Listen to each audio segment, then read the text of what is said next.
Monday, November 25th. Welcome to Thanksgiving week. Welcome back to the Plus.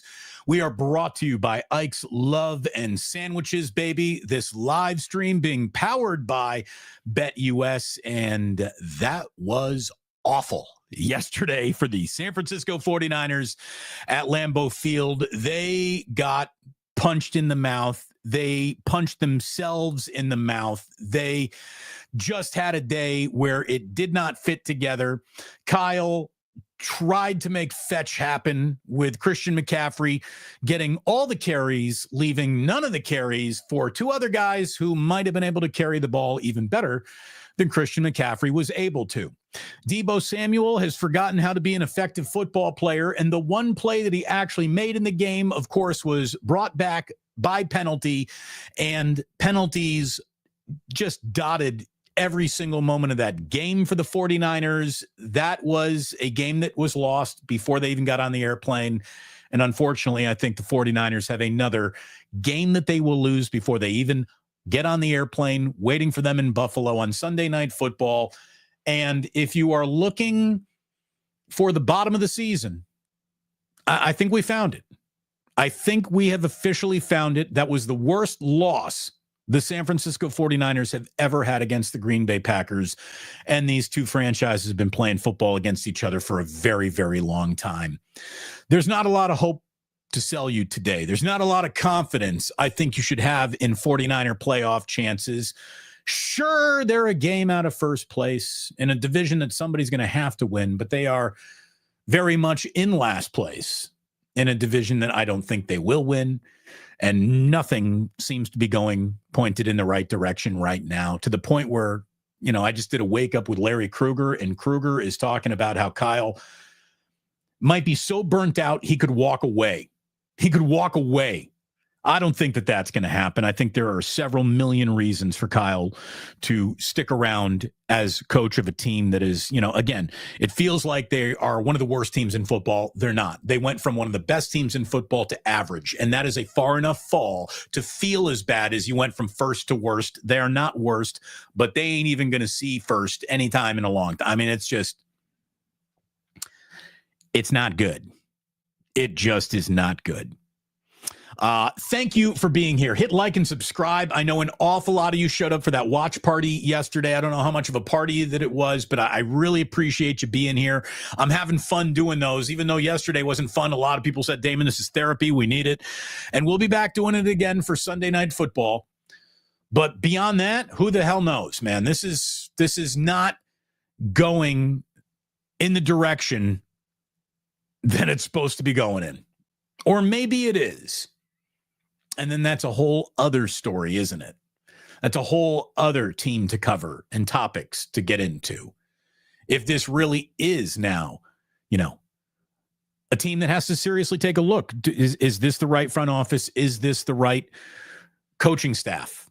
I don't like the players that this front office has given this coaching staff to use or not use. It's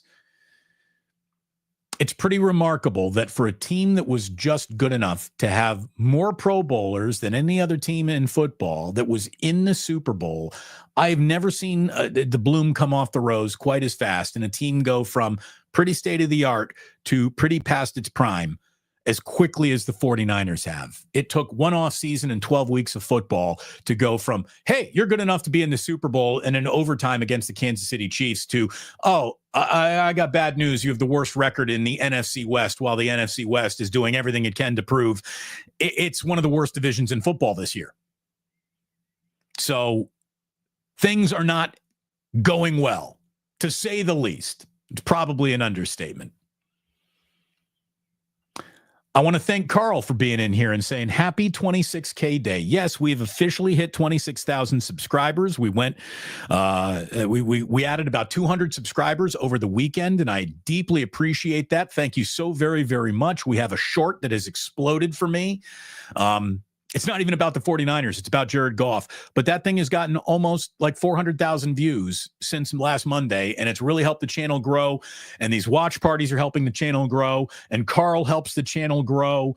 And Matt of Creative West is helping this channel grow. And you, my good friends, are really helping this channel grow by hitting like and subscribe, by being a member. And so many of you now are. By the way, I do know that Bain will be working, Sports Bain, on a Thanksgiving holiday message for all of you. So I can promise you that's coming around the corner. I also promised you that Matt Mayoko would be joining us on Tuesday during the live stream. I got a text from Matt Mayoko today saying, busy week, kids home from college. Can I go ahead and join you next Tuesday? No problem. So Matt Mayoko next Tuesday. But this whole thing just isn't adding up to very good football. When Brandon Allen was named the starter, I thought, all right, if everything is kind of going according to plan, he's the right choice. The minute Trent Williams got out of that game, wasn't playing in that game, I thought they should have gone with Josh Dobbs, and I don't know how much different the outcome would have been. But, you know, because Brandon Allen, look, he wasn't great yesterday, but he also wasn't the biggest part of the problem, not even close. The problems are with a group of remaining wide receivers who just are not getting the job done unless your name is Juwan Jennings. Juwan Jennings gives it the office every single time he goes to the office.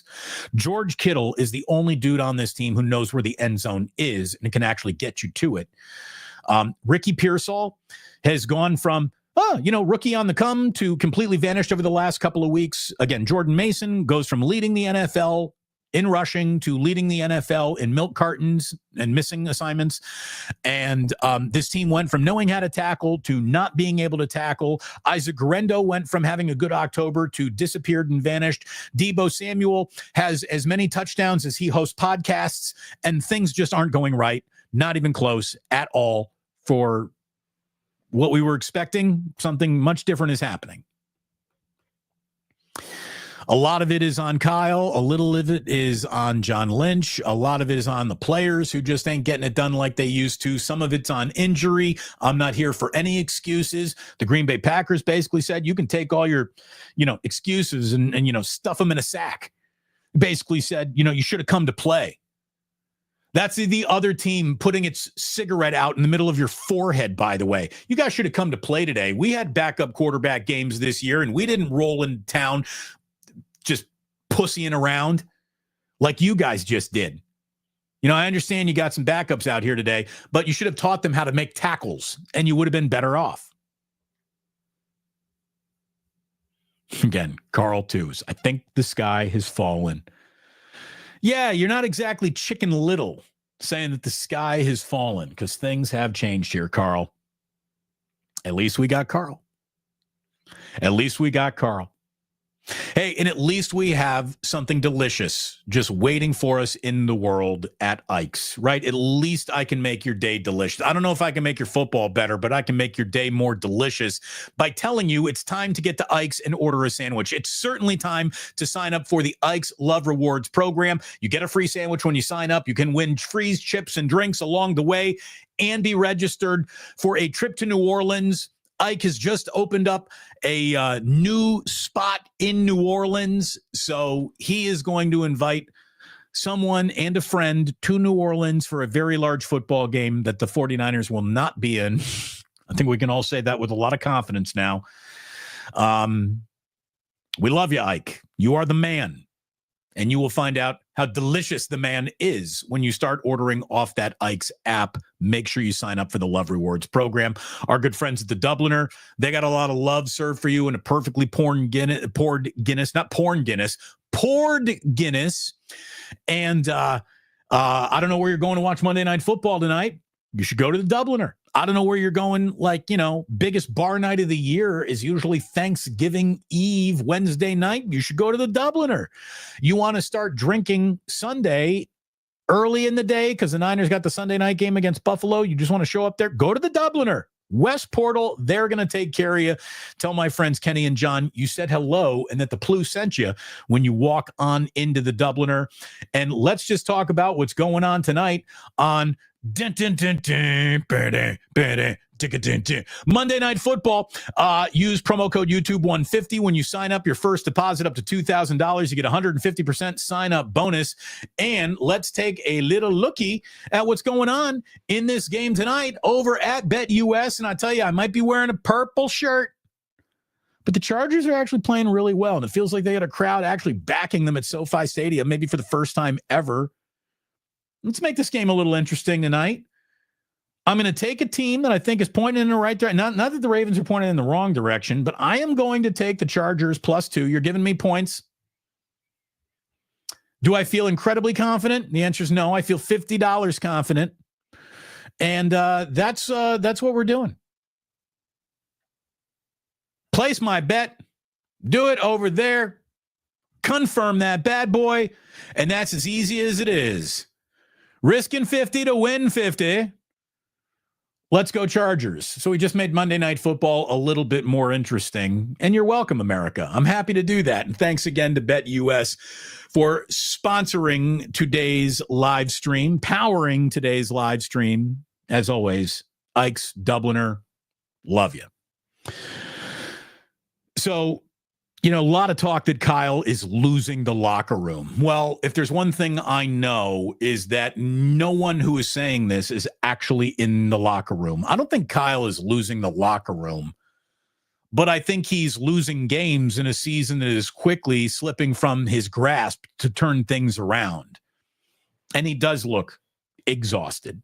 He does look just tired. His team looks tired. Again, the 49ers went from being an elite team with more Pro Bowlers to offer than anybody to, they're all old, slow, and underperforming kind of overnight.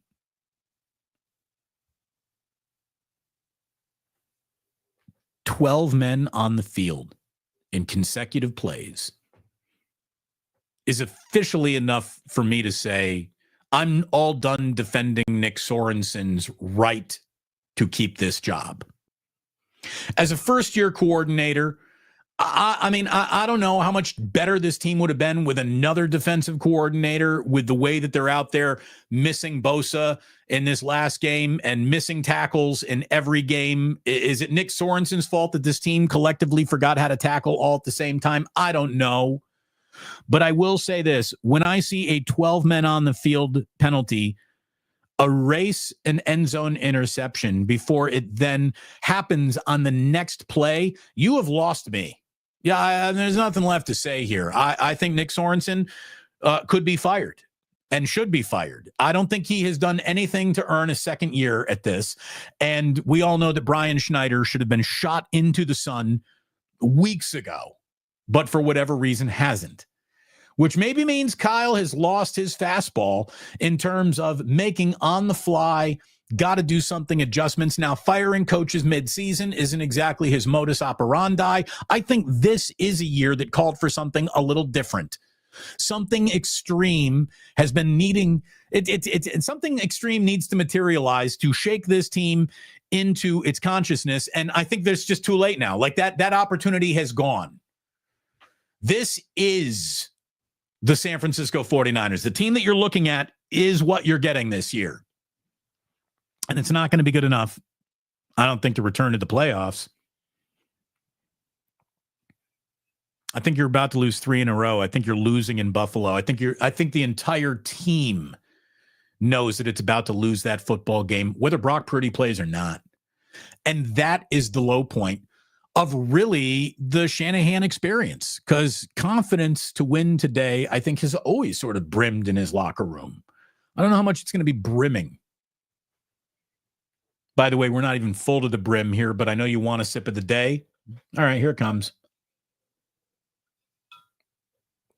A little room temperature at this point, but it's still good coffee. So sip of the day. There you go. I hope you truly enjoyed it. I don't think Kyle is getting fired, but I think Kyle has to make internal changes to continue to be the best guy to lead this team. I don't know if it was arrogance or ego or just really thinking this is the right guy for the opportunity, and bringing in an outsider like Steve Wilkes didn't exactly fit, so we're going to promote from within, but it ain't happening, man. It ain't happening. And then you got Deebo Samuel, who, again, has just become one of the biggest letdowns in the NFL. I'm not saying that Deebo is a fraud or Deebo is bad at this, but he's a massive letdown. He ain't as fast as he used to be. His hands are not locked in unless they're choking Tabor Pepper. There's just not anything there to look at Deebo and say, yeah, let's keep going. Let's keep digging in that mine to see what you can get out of it. To me, I would honestly bench Deebo going to Buffalo. If he does not have I'm here to play first quarter, I would sit his ass down. I would promote Trent Taylor from the practice squad, and I would ask Juwan Jennings and Ricky-Pearsall to save the day. And I'd basically say to George Kittle, dude, you're a wide receiver now. I mean, we can't afford you to leave you as a blocking tight end on a single play, even though Eric Saubert sucks and no one else can even work their way onto the roster from that tight ends room. George, you got to be out in a pattern, because you're the only dude on this team who knows what an end zone even looks or feels like.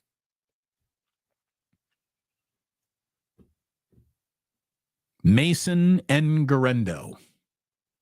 Where are Mason and Garendo? I don't get it.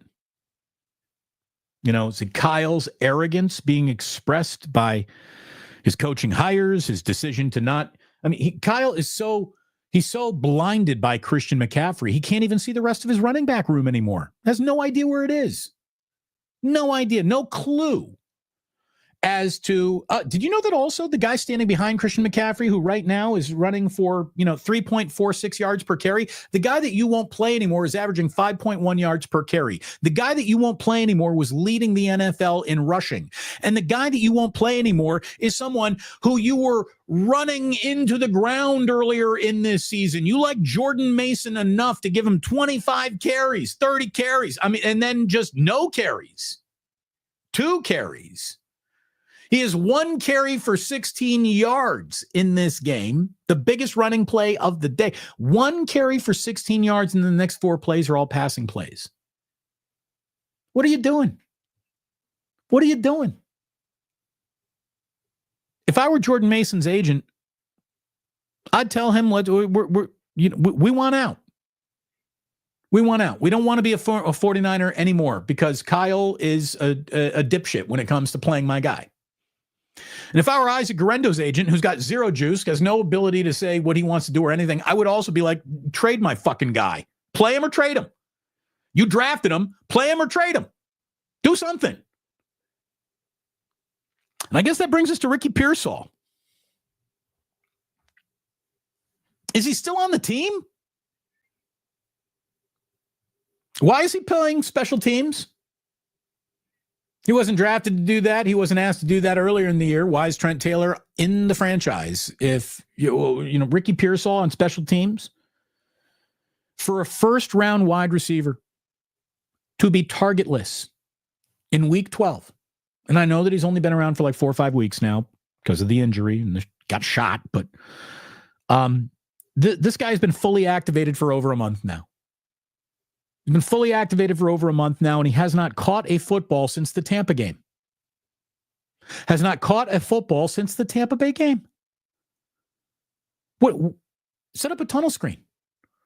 Have him make a catch behind the line of scrimmage. If he seriously just cannot separate, set him up for a tunnel screen. See what happens. Get him the ball. See what happens. Because you know what's happening when you're not getting him in the ball? Nothing. You're losing. For a first-round wide receiver to be targetless when you got another wide receiver in Deebo playing himself off the field by the game, when you have another wide receiver in Brandon Ayuk who is, getting his knee sewn back together, so he's not even out there, there are an abundant amount of reps and opportunity for your first-round rookie wide receiver to get touches, and they can't even get him targets? Well, then the guy you drafted must not be good at this. Or you're not good at developing and playing guys that you need to lean on. Coach them up, Kyle. You like this wide receiver so much that you didn't draft a defensive lineman. You didn't draft another offensive lineman. Even though you didn't need a wide receiver, you went out of your way to draft a first-round receiver to be a third receiver for a team that doesn't even like to use three wide receivers. And then the two guys in front of them basically collectively either cannot play because they're hurt or cannot play because they're bad now, and he still can't get touches? Make it make sense. Explain it to me like I'm 5. I got a 3-year-old, loves the little oatmeal bars. Every single morning, he wakes up, he asks for an oatmeal bar. Today, we're out of oatmeal bars. I had to explain to him, I can't give you something that's not in the house. I had to explain it to him. Sorry, Ozzy, it's our fault. We should have had these oatmeal bars, but we didn't go to the grocery store, and we're out of oatmeal bars. And I know that that's going to piss you off, but I cannot fix this before school starts today. So you're going to have to adapt. I'm asking more from my 2-year-old, 3-year-old, than this team is asking from a first-round wide receiver.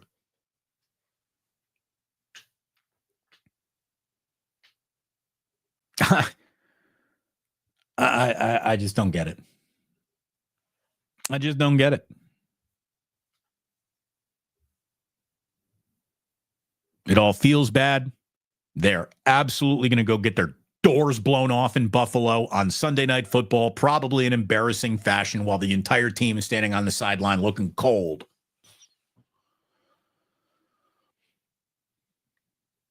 And I don't think any vet on this team is going to be like, yeah, we got this. No, I think they're all old enough, they're veteran enough to know when, there sometimes you got it and there sometimes you don't. And right now is a time where they don't. Like, the one thing that the 49ers actually still have going for them is the rest of the NFC West kind of blows. The Seahawks have won 2 in a row, but they're sitting in the penthouse at 6-5. Cardinals lose, so they're now 6-5. The Rams have lost, so they're now 5-6, and the 49ers are dead last at 5-6 with a lot of division losses. I mean, they're not climbing out of that hole. They're just not gonna. So, I don't know what to tell you. It's kind of a disaster. It's kind of a disaster for the 49ers right now. Again, I don't think Kyle has lost the locker room, but I think he's going to lose this season. The season feels like it's already been lost. At least, at the very least, we got Thanksgiving.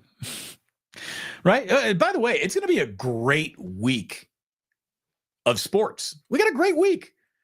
Starting with tonight, we got, the Harbaugh Bowl, if you will, with Chargers and Ravens. So we got brothers Harbaugh coaching against each other. This is a monster AFC game to close out Week 12. We also get Warriors versus Nets tonight from Chase Center. Warriors versus Thunder again on Wednesday. We will be doing a Warriors Wednesday with our good friend Cyrus at 11 a.m. West Coast time on Wednesday, live here on the channel.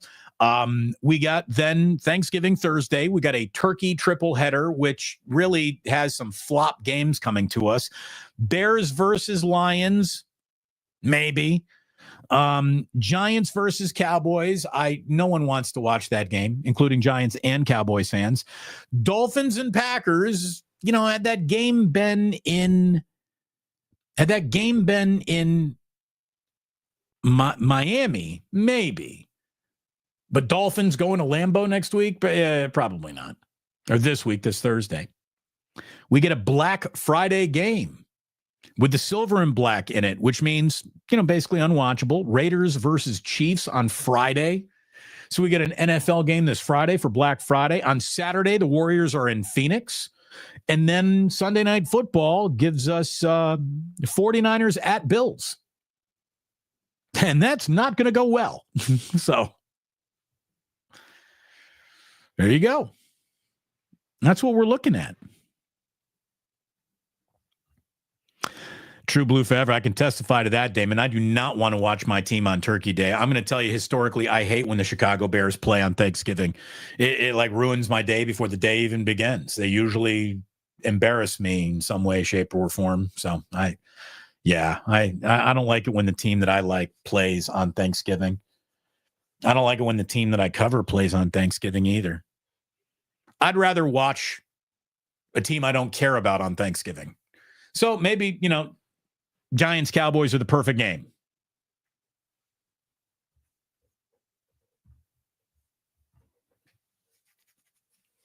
It's just a bad football game. I mean, one of truly the worst of the Kyle Shanahan era.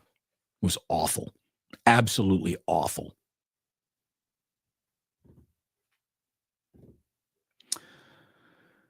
Look, I'm not saying that's going to be awful or dead on arrival, but are you as kind of tired of the Great Kelce Experiment that the media is running on us?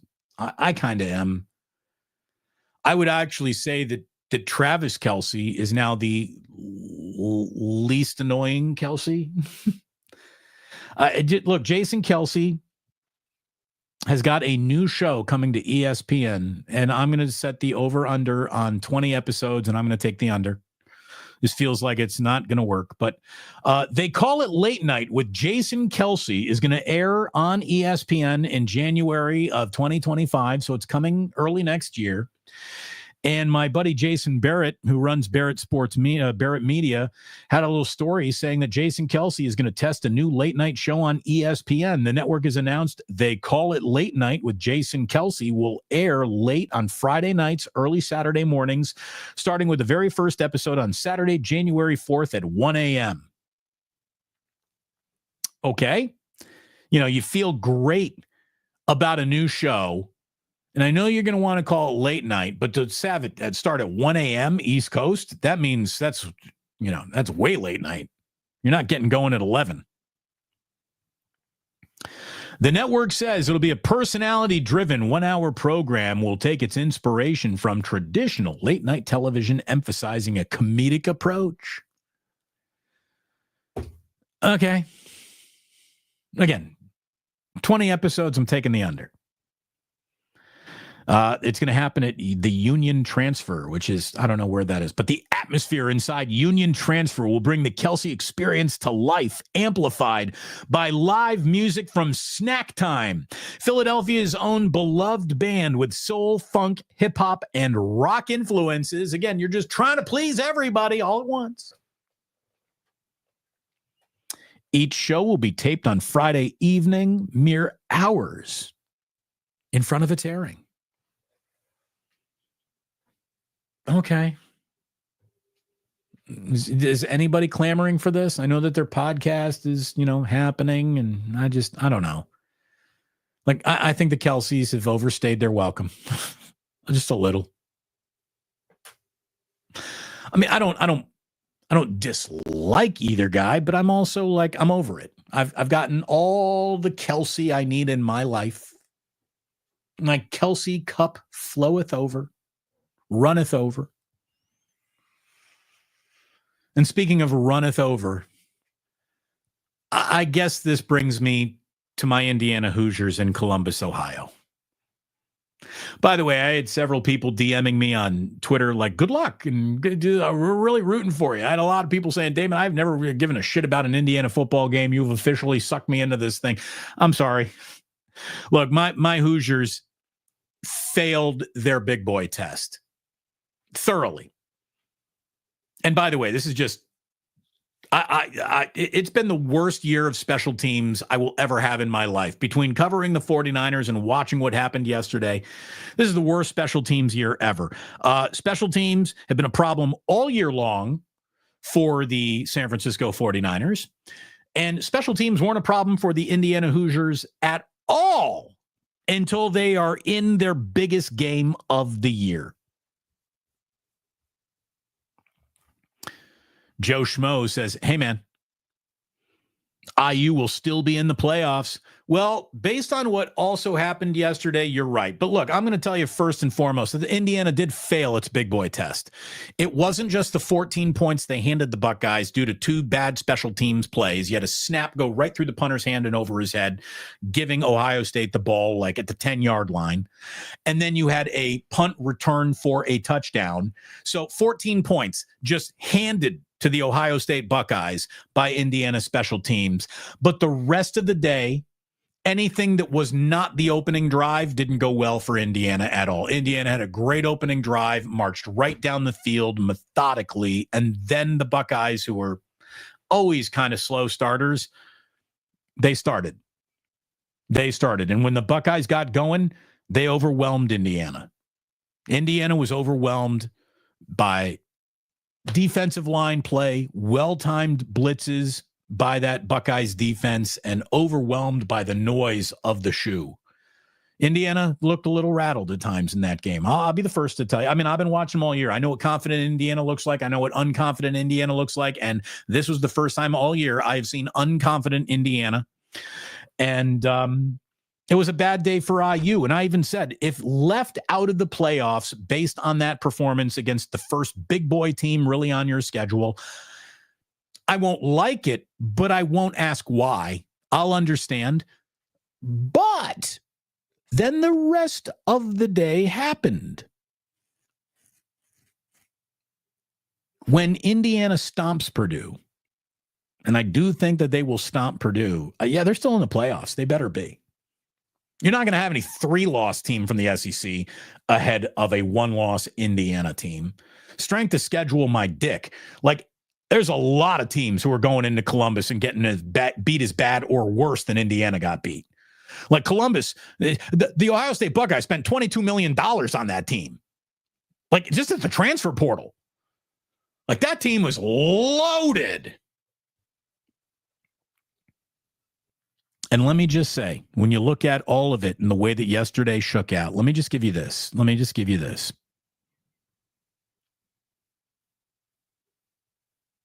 Number 5, Notre Dame lost to an unranked Northern Illinois team. Number 5, Notre Dame lost to an unranked Northern Illinois team. Alabama lost to an unranked Vanderbilt team when they were number 1. Number 7, Alabama again, just yesterday, loses to an unranked Oklahoma team. I never thought I would see a field storming in Norman, but we saw one yesterday. Number 6, BYU lost to an unranked Kansas team. Number 14, BYU loses to number 21, Arizona State. And then number 5, Indiana loses to number 2, Ohio. I'm telling you, one of those is not like the others. The team that Indiana played, the loss that Indiana took came under better circumstances than any of those other losses. I think Indiana's still going to the playoffs. And again, I'm not going to complain at all.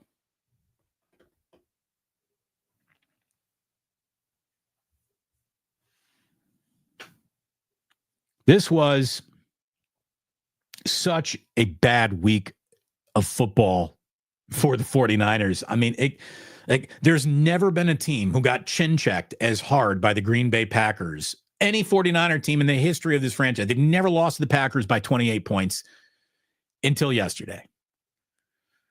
Ever. 3rd worst loss of Kyle Shanahan's head coaching career. That was just awful. Awful. And Josh Dobbs, I think, should have played, but probably doesn't make that big of a difference. Bad. So there's really nothing left to say. Other than that game was so bad that Matt Mayoko's not even coming on tomorrow. No, he'll be there next Tuesday. We'll figure it out as the week goes along. Obviously, we'll be taking Thanksgiving as a day off with both boys home, and it's Thanksgiving. So we will have a few more shows before Thanksgiving. Might take Friday off as well. And we're at the point in the year where what am I going to fucking talk you into? Let's talk about how bad the Niners are about to go get beaten in Buffalo. Would you rather just enjoy your sleep in? I don't know. Fuck.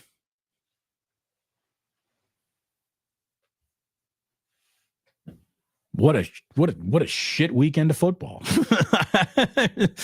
Hey, it's basketball season, everybody. Enjoy the Warriors, and I'm going to start enjoying my Hoosiers on the basketball court.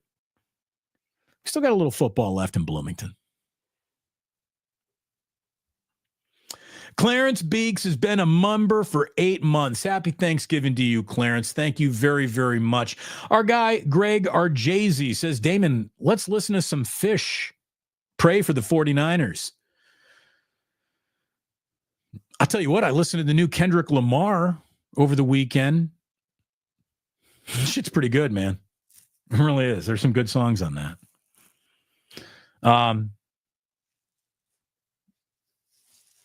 Yeah, enjoy some Fish. I always recommend Little Fish.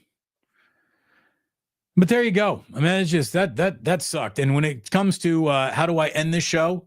Well, I want to end this show with our Today in History, which isn't a very big one. It was not a very big or interesting day in history. And of course, like the 49ers, this day includes one of the biggest buzzkills you'll ever see today in history. We'll get to that in just a second. But one last time, let me thank our good friends, as you see right here, powered by BetUS. We have used the BetUS website to put $50 tonight on the Chargers catching points. And again, when you go to BetUS and use promo code YouTube150, you'll get 150% sign-up bonus up to $2,000 on your very first deposit. It won't cost you $2,000 to get all the delicious you need at my man Ike's. As a matter of fact, you won't even spend $20 getting something that is so delicious, you're going to think about it getting your next one as soon as you get your first one. And make your first one, if you've never had Ike's, a Damon Bruce. I am absolutely delicious. And unlike the 49ers, who are not going to produce a ring for you, look at all the rings I'm producing for you. Those are 3 onion rings on that sandwich. So get your rings via the Damon Bruce sandwich. Thanks again to our good friends at the Dubliner and West Portal. And you support this channel by hitting like, by hitting subscribe, by hitting notify. And again, we're at 26,000 followers now, 26,000 subscribers. And I thank you all so very, very much for doing that. We got Sonoma Scanners. Says, my niece works at Ike's place. Have fun with that. Well, I'm going to tell you right now, Ike is a great guy to work for. He treats his employees with respect. So I hope she is enjoying her time at Ike's. Ike's is a great guy. He's a great boss. Let's wrap up this party with Today in History. I will tell you, one of the more symbolic days I've ever spent in San Francisco was the day that I, along with thousands of others, while the funeral was happening, went to Columbus Square in North Beach to pay respects to the great Yankee Clipper. Joe DiMaggio was born today in 1914. He'd go on to have a baseball career you might have heard of. He would also go on to marry a hot chick that you might have heard of. Her name was Marilyn something. Joe must have been swinging a big bat in 2 directions. Big at the plate, and he bagged Marilyn Monroe, for goodness sakes. And it wasn't because he was a handsome devil. Joe DiMaggio must have been donging out. Born today in 1914, a son of San Francisco. He died in March of 1999, and I was downtown San Francisco, Columbus Square, with thousands of other men, just hats off, in hand, paying respects to the great Joe DiMaggio. It was really something. There were 1,000 dudes standing silently as the funeral was happening in the church on Columbus Square. Lots of people outside. But that's not the biggest buzzkill I was telling you about. The biggest buzzkill, one of the biggest buzzkills in our nation's history, was born today in 1846. This chick was the opposite of the life of the party. As a matter of fact, she would bring a hatchet to your party to just shut it down as fast as she could. Happy birthday to a woman we're all happy died a long time ago, American temperance advocate Carrie Nation. If you want to look up the worst chick in the history of the country, the least amount of fun any chick who has ever been in America, it's Carrie Nation. She was famous for using a hatchet to demolish bar rooms. This bitch was born today in 1846, and she didn't want anyone to have a cocktail, have a drink. So, you know what? I'm not giving her a bottle pull out of respect. But thank God she's gone. And people like her are further and farther and harder to find these days. And there you go. That's it. That's today's show. I'm sorry today's show was a drain on the concept of fun. From everything the 49ers did at Lambeau Field right up to the chick who wanted temperance. No fun. It was a no fun Monday here on the Plus. And I really, truly hope you enjoyed it. Thank you so much for watching. Thanks for supporting the channel. Again, over 26,000 subs now, and I thank you all. In the meantime, please do remember, we got a good sports week coming up.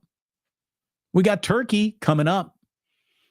We got pumpkin pie coming up. We got pecan pie coming up. We got stuffing coming up. And in the meantime, please do remember that sports don't build character. They reveal it. And like that, he's gone.